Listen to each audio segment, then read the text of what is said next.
and welcome to Maui Live, Maui's TV and radio show spotlighting Maui's incredible talent. Maui Live is taped live for television and radio each and every week at the Stepping Stone Playhouse in the Queen Ka'ahumanu Center. Maui Live features lots of great music and interviews with celebrities and local businesses. And Maui Live is the home of the Maui Live show band, Old, Maui's old-time rock and roll band. Maui Live is a production of Larry John Wright Hawaii and Silver Pixel Studios.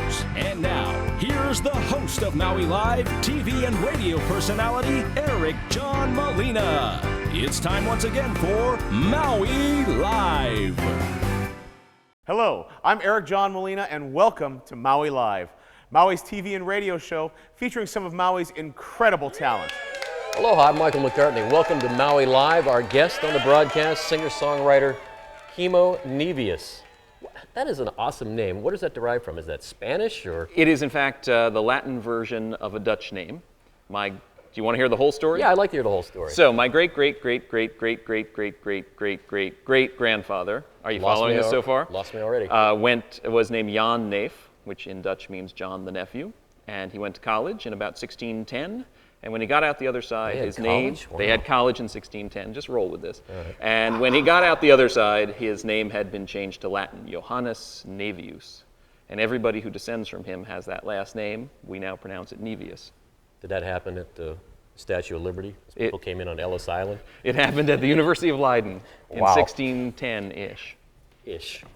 Well, you know what's interesting about you as a singer-songwriter, and you can tell me if I'm wrong, but not necessarily old school. There's a lot of wit in what you're doing that kind of reminds me of, say, like Tom Paxton or Phil Oakes. You know, that whole kind of early I'll take folk those music comparisons, scene. absolutely. But you know, there's a little bit later in the decade, of late '60s, even early '70s, a little bit of Fred Neil and Tim Buckley, Tim Moore. I mean, you're guessing my age. So okay. you know, so what happens here is that I really get turned on to folk music in the late 1970s, early 1980s, and I start gobbling up Bob Dylan.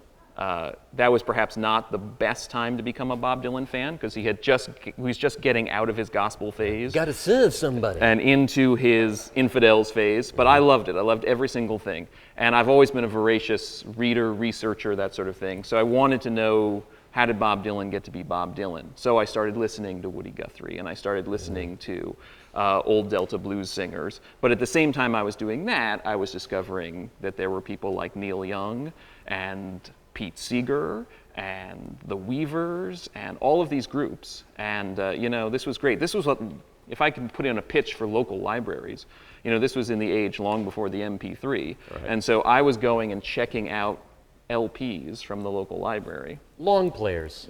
For those of you who don't know. Long playing vinyl. Yes. And setting up my little record player in my room.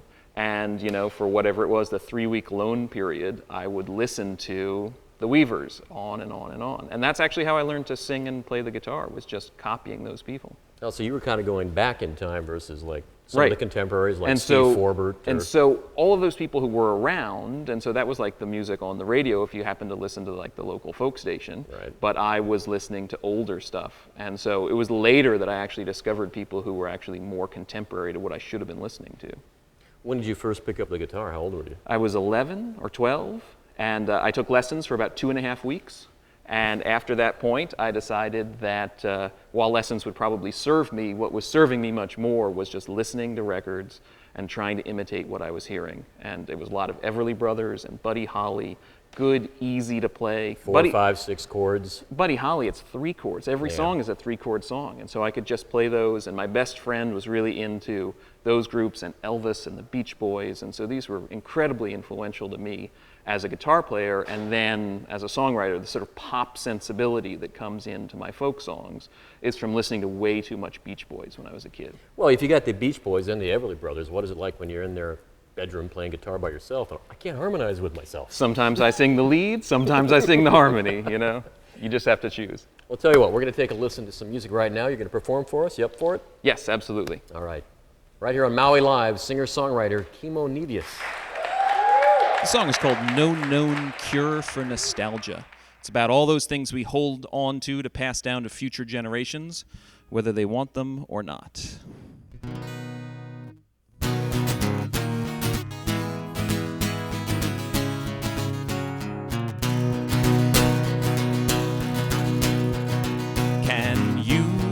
picture us together when we're growing old, counting out the memories from boxes far too small to hold. Then it all overflows, all the ribbons and bows, scraps of wrapping we thought we might need. I'll hold on to them because they all hold you to me. Newspaper clippings, yellow and brittle with age, and stacks of Polaroid photographs. The emulsion is starting to fade. And those old 8-track tapes we can no longer play, do they even still make those machines? I'll hold on to them because they all hold you to me. Time goes like a river, it flows cascading down to the sea. Sometimes it floods and it churns up the mud, and the memories they pour over me. Can you picture us pasting our scrapbooks in place, trying to remember whatever name goes with that face? And those Super 8 movies, we all look so groovy, our lips move but don't make a sound. Please hold on to them for when I'm no longer around. Time goes like a river, it flows and the levees can't hold it at bay. Memories rain down and I fear I might drown, or at the very least get swept away. Can you picture us together for time and beyond, long after everything that we once held on to is gone? Old clothing that's frayed slides in carousel trays, and books with their bindings unbound. Please hold on to them for when we're no longer around.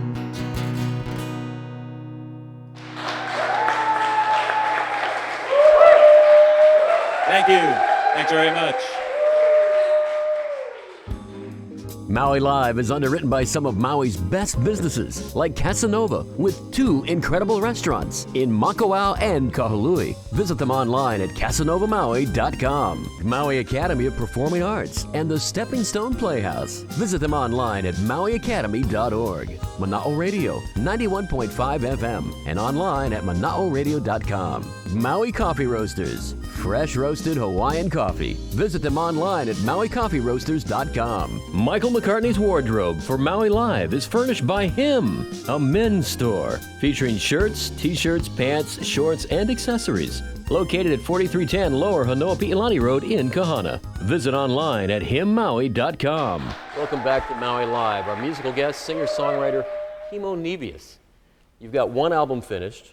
You've got another one coming along. Where are you in the process? Are you halfway through? I'm halfway through in my head.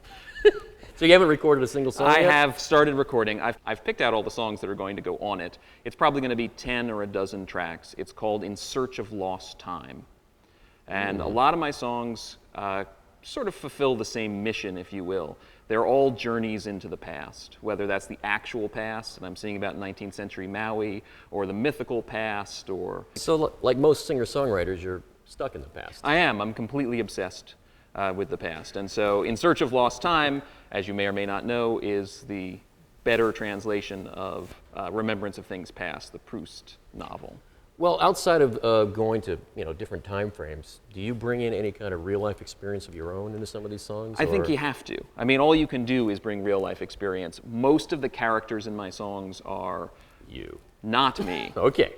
But they are obviously based on my own experiences. I mean, I write a lot of songs about traveling the globe because I've been very fortunate to travel the globe. I write a lot of songs that are about characters in situations that are actually kind of depressing. One of my friends has said that my songs sound so upbeat and you sort of tap along to them, and then when you listen to the lyrics, you go, oh, and it brings you right down. And I think having that sort of yin-yang is a lot of the experiences that all of us have in life, that things go well and things go poorly. And I try in my songs actually to do a lot that brings those two things together. So a peppy song about the plight of the sugarcane worker.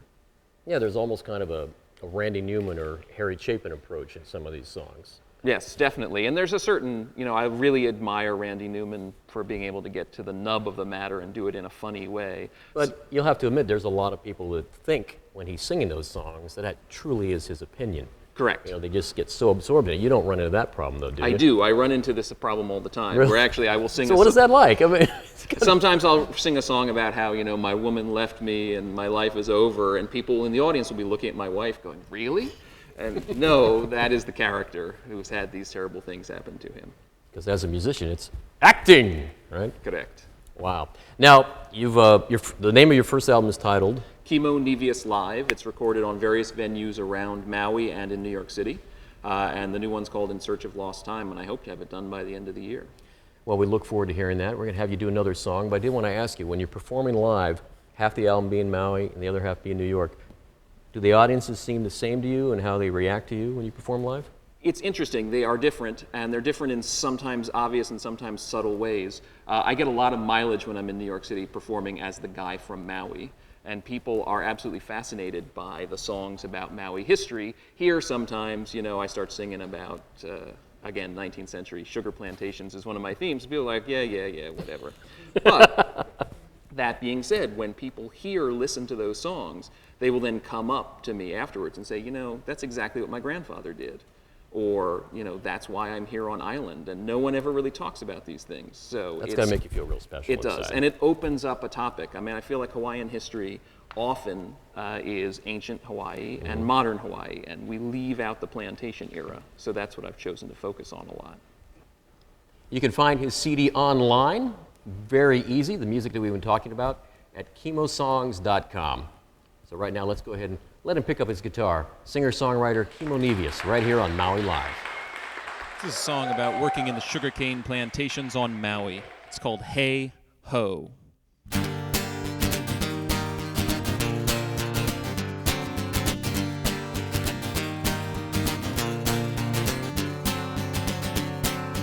Wake up every morning to the rooster's cry. The mill is already spilling smoke into the sky. Every day is difficult and every day's the same. But the only work that I know how to do is sugarcane. Work 6 days a week, 10 hours at a stretch. All I've got to show for it is 90 cents. Every week I try to save a little more, but you know that old song about the company store. So hey, ho, come on, it's time to go. Load that train with sugar cane before the whistle blows. There's a boat in Kahului that's heading for Frisco Bay. If it's not loaded up by sunset, there'll be hell to pay. So hey, ho, bundle up that coat. There'll be time to sleep on Sunday. Swing your bolo low. The man in Manila said that this was paradise. We sailed 5 weeks to get here, and imagine my surprise. Sometimes we work so hard I fear I'm gonna die. I wish to God I was back home in Boracay. So hey, ho, come on, it's time to go. Load that train with sugar cane before the whistle blows. There's a boat in Kahului that's heading for Frisco Bay. If it's not loaded up by sunset, there'll be hell to pay. So hey, ho, bundle up that coat. There'll be time to sleep on Sunday. Swing your bolo low. And on Sunday, we wake up at the break of day to go fishing at the bay. And Mr. Spreckle says, that someday we'll make him the richest man in California. Hey, hey, hey, hey, ho.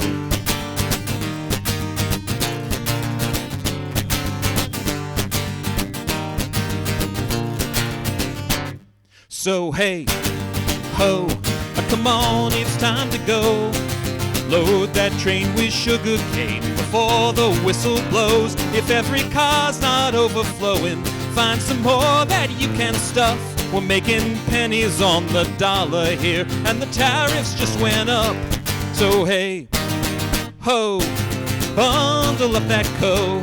There'll be time to sleep on Sunday. Swing your bolo low. Swing your bolo low.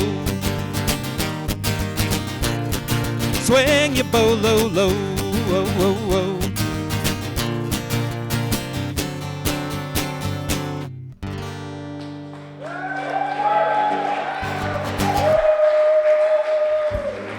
Maui Live is underwritten by some of Maui's best businesses, like Casanova, with 2 incredible restaurants in Makawao and Kahului. Visit them online at casanovamaui.com. Maui Academy of Performing Arts and the Stepping Stone Playhouse. Visit them online at mauiacademy.org. Mana'o Radio, 91.5 FM, and online at mana'oradio.com. Maui Coffee Roasters, fresh roasted Hawaiian coffee. Visit them online at mauicoffeeroasters.com. Michael McCartney's wardrobe for Maui Live is furnished by him, a men's store featuring shirts, t-shirts, pants, shorts, and accessories. Located at 4310 Lower Hanoa-Pi'ilani Road in Kahana. Visit online at himmaui.com. And now, here's some comedy from Power Up Comedy.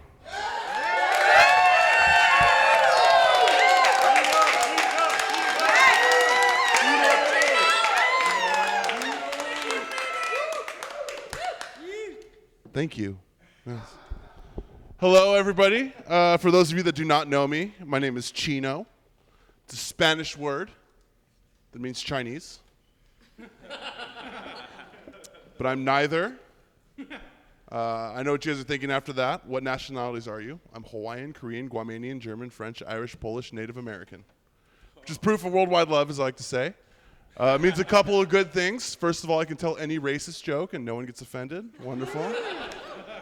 Another thing it means is that every relationship I've ever been in has been an interracial one. Which is great, am I right? Ladies are there, right?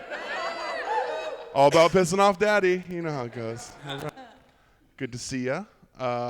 I've worked a lot of interesting jobs in my past. One of my favorite is working at the bars. Every night happens on repeat. It's always the same thing. Like, first of all, at 9:30, the creepy guy shows up and stands next to the DJ just like...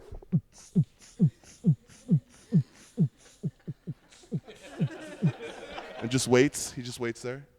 11:30, all the beautiful girls start showing up with the low-cut shirts and the short skirts. And I have to kick them out within 45 minutes because every guy bought them a drink and they get hammered. And it always plays out the same way, like, I know, sweetie, you don't want to go, I know, but it's time to go. But you yourself, come on, time to go. I know. And then I send him down the stairs, and then the creepy guy in the corner is just like, she's ready. Saying, ladies, be careful. I've seen things that nobody should ever have to see. I have seen transvestites fight. Yeah, that deserves every little ounce of that reaction. It's like an Andy Warhol motif of masculine to feminine polarity. It's beautiful. It's an art piece. Or it's like, excuse me, Tilla, what'd you say? Mary? What you said, Mary? No, okay, fine. Hold my pumps, girl. No, hold my purse. Hold my wig. I'm going to lick this brada. It's like, whoa. You went from Mary Magdalene to Manny Pacquiao like that. It's intense. It's intense. Oh, man. Also, if you're at the bar and you have that moment where you spill your drink, you know everybody has that moment where everybody looks at you and it's deathly embarrassing. Remember this phrase, it'll get you out of trouble every time. You drop your drink, psst, everybody looks. This is the worst birthday ever. Exactly. Free drinks for the rest of the night. That's how you do it. I've used that one 1,000 times. I can't tell you how many birthdays I've had. But Chuck E. Cheese would be insulted. That's all I know. I used to work at the Triangles in Kihei, and every bar has a different feel. I remember one night I was actually going out to drink, and I had this shirt that said Tabasco. And I was like, oh, I like that shirt, because Tabasco's hot, and maybe girls will look at it and think I'm hot.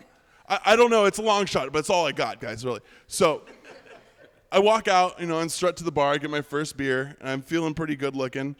And then I feel like I should say I'm at Ambrosia's, because that's very important for this next part.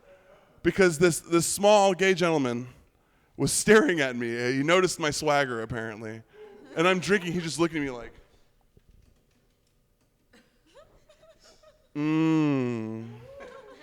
Tabasco. Is that because you're hot? I'm like, damn, he got it. Oh, God. Alcohol is a very interesting product because it's legal and it causes all these problems in people's lives. And I'm a little bit of a marijuana advocate, I'm not going to lie. And what I don't understand is, why is it still illegal? First of all, they say it's dangerous, which is a lie, because I won't cut a tomato when I'm stoned. I don't know about you guys. People drink themselves to death. You ever hear somebody smoking themselves to death? I've tried. You can smoke yourself to nap. That's the closest you get, pretty much. And the part that bothers me the most, this one bothers me the most, is that people say that marijuana makes you stupid, which I think is the biggest lie of all time. I don't know about you guys, but marijuana taught me something in 7th grade that no other 7th grader knew. Taught me the metric system. I can tell you how many grams an ounce, how many ounces a pound, how many pounds in a kilo. Find another 7th grader to tell you that, let alone slang you that. Wait, did I just learn supply and demand? Economics? Like a boss? That's how we do it. And now they have drinks like Four Loko. Have you guys heard of Four Loko? Yeah. For those of you that do not know, Four Loko is a malt liquor energy drink, which creates a completely different type of homeless person. I was recently accosted by a homeless person, and he threatened to key my car, and the only thing I could think was, why do you have keys? All right, thanks for having me on Maui Live. My name's Chino LaForge. Enjoy. Maui Live is underwritten by some of Maui's best businesses, like Casanova, with 2 incredible restaurants in Makawao and Kahului. Visit them online at casanovamaui.com. Aloha, how you doing? This is Maui Live. I'm Michael McCartney, our guest, stand-up comic, funny man. What other word can I use to describe Chino LaForge? What best describes you? Best describe infamous. I like infamous. That sounds infamous. nice. That brings up like prison records. Yes. It's a level of fame that transcends the community service work. Yeah, I like that. Well, once you got out of the community service and picking up trash on the side of the road, when did comedy become part of your calling, so to speak? I actually knew from since high school that I was going to be a stand-up comedian. Were you in the back of the class? Yeah. And then teachers would always move me to the front for being annoying. And it was when I graduated with a 2.5 average, I knew I had to do something drastic. And stand-up comedy was just natural for me. I was used to making people laugh all my life. And I knew I had kind of an advantage when I was 13, making adults laugh. And then kids my age were kind of scratching their heads, so I was kind of onto something. Yeah. Oh, you were over their heads. Mm-hmm. So they didn't talk to you during lunch hour. Well, I mean, public schools in Hawaii, come on. Oh, okay. Yeah, it makes sense. The aspect of you taking your comedy from Hawaii to the mainland, what was that like for you the first time? You know, it was really interesting because I was forced to take a lot of my material that I had made so entwined with my with the Hawaiian culture that when I went to the mainland, I had to readapt that material to still tell it from a cultural perspective, but at the same time tell it to a third party. Did you readapt it the following night, or did you do it before you went on stage? It was a quick curve of learning. I had no real time to kind of practice that, and I just kind of threw myself in the fire and see how it went, and it hit. Yeah, they took off with it. Now, mainland loves Hawaii, man. Now, what is it about comedy itself that drew you to it? Well, there's a lot of problems in the world, and there's many ways that people cope. You know, some people get stressed out. Some people take it out on loved ones. I prefer to make a complete satire of everything in the world and laugh at everything, no matter how inappropriate it is to laugh at it. And it helps me cope. It helps me cope. And you save a lot of money on therapy, I assume. Oh, yeah. And as a matter of fact, and you get paid for it. People give me money to save money. It's pretty nice. What's been the most off-the-wall thing that's happened to you during stand-up? Oh, God. Well, we get hecklers in this trade. And the most off-the-wall one I got was this paraplegic man was heckling me. And that's always the most difficult type to handle because you don't know where the sensitivity level is. So I just decided to go all out on this guy. I was like, you know what, this is my last night of comedy. I went, sir, I know I seem very nice and friendly, but if you speak again, I'm gonna slit your tires. You're gonna call AAA and it's gonna be really embarrassing. It's gonna be the worst moment of your life. Well, the second worst since the accident. And I know, that's really edgy, but he laughed the hardest in the audience and came up to me afterwards and told me that, oh, you're my favorite comedian. I was like, thank you. Oh God, I was definitely a little worried about that, but it worked. Awesome. Well, if you just joined us, you're watching Maui Live with Chino LaForge, stand-up comic. You've got a great website that people can check out Yes. what you're doing. Describe it to us. You can check out myself as well as other of Maui's stand-up comedians at powerupcomedy.com, powerupcomedy.com. And what is this website all about? The website is an interactive media site that we have. We have videos, we have our biographies, we have photos from shows. You can buy tickets to our upcoming shows. It's really just a hotspot for comedy. It's a plethora of material. And are there online hecklers as well? Oh yes. We actually had a couple of bikers heckle us via the internet. Thank you, Steel Horse Saloon. Wonderful. I miss you, Ahaz. Chino LaForge joining us right here on Maui Live. Maui Live is underwritten by some of Maui's best businesses, like Latitudes, Furnishings for Life. Visit them online at latitudeshawaii.com. And now, here's the Maui Live show band, Old. 1, 2, 3, twist!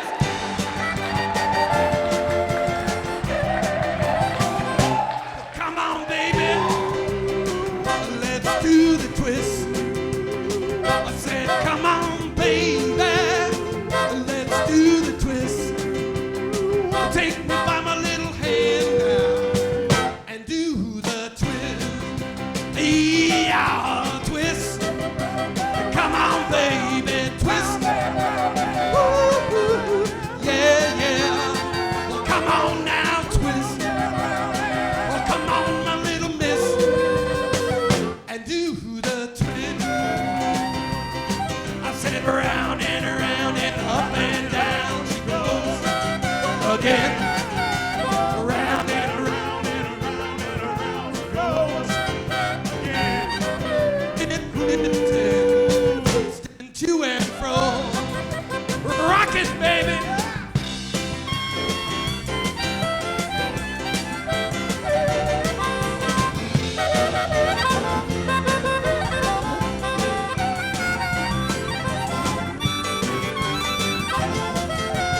One more time.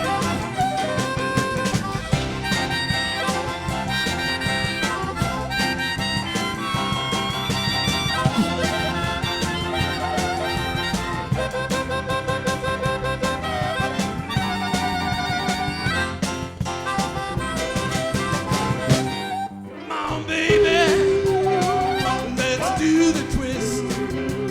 I said, come on, baby, let's do the twist. You got me rocking and a rolling, and it goes like this. Oh, you ought to see my little sis. Oh, Well, that's all the time we have for this week's Maui Live, Maui's TV and radio show spotlighting Maui's incredible talent. Maui Live is taped live for television and radio each and every week at the Stepping Stone Playhouse in the Queen Ka'ahumanu Center. Find out more at MauiLiveShow.com. Maui Live features lots of great music and interviews with celebrities and local businesses. And Maui Live is the home of the Maui Live show band, Old, Maui's old-time rock and roll band. Maui Live is a production of Larry John Wright Hawaii and Silver Pixel Studios. See you next week for Maui Live.